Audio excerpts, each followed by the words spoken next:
वर्ध्यात भाजप युवा मोर्चाची जिल्हा कार्यकारिणी जाहीर झाली आहे। कार्यकारिणीत तुरुंगात असलेल्या आरोपीला स्थान मिळाले।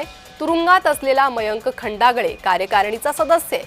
कार्यकारिणीत आणखी गुन्हे असलेल्यांचाही समावेश आहे, त्यामुळे प्रश्न उपस्थित केले जात आहेत। मयंक खंडागळे हा मागील काही दिवसांपासून तुरुंगात आहे। पुलगाव येथील पोलीस स्टेशन अंतर्गत कलम 307 च्या गुन्ह्यात तो आरोपी आहे। भाजप युवा मोर्चाचे जिल्हाध्यक्ष पृथ्वी शिंदे यांनी जिल्हा कार्यकारिणी जाहीर केली, तर कार्यकारिणीत तुरुंगात असलेल्या अनेकांना स्थान दिल्यानं चर्चांना उधाण आलंय। कार्यकारिणीत आणखी काही गुन्हे दाखल असलेल्यांचाही समावेश असल्याची चर्चा आहे। या संदर्भात माहिती घेणार आहोत आमचे प्रतिनिधी प्रमोद पानबुडे यांच्याकडून। प्रमोद, काय अधिक माहिती आहे? भाजपची ही कार्यकारिणी जाहीर झाली आणि ज्यात काही गुन्हेगारांचा समावेश असल्याचं बोललं जातंय। भाजपची भूमिका नेमकी काय, हा प्रश्न उपस्थित केला जातोय।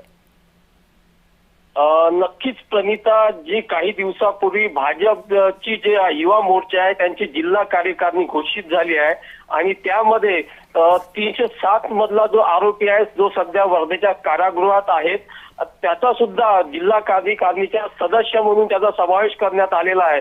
तर यामध्ये आणखीन एक सदस्य आहेत जिल्हा कार्यकारिणीमध्ये, जे खुनाच्या गुन्हा त्यांच्यावरती दाखल आहे। सध्या ते तुरुंगाच्या बाहेर आहे, परंतु अशा जवळपास 4 यामध्ये कार्यकारिणी सदस्य आहेत ज्यांच्यावरती गंभीर गुन्ह्यांचे आरोप आहे। काहींना तर त्यामध्ये तुरुंगात सुद्धा जावं लागलं। एकंदरीत जे ही कार्यकारिणी ज्या दिवशी जाहीर झाली त्यानंतरच भाजपमधल्याही काही पदाधिकाऱ्यांनी त्यावरती नाराजी व्यक्त केली।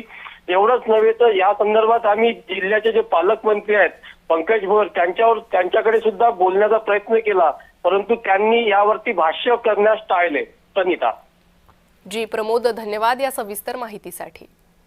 तर जिल्हा कार्यकारिणीच्या यादीत गुन्हेगारांचा समावेश असल्यानं अनेक प्रश्न उपस्थित केले जात आहेत।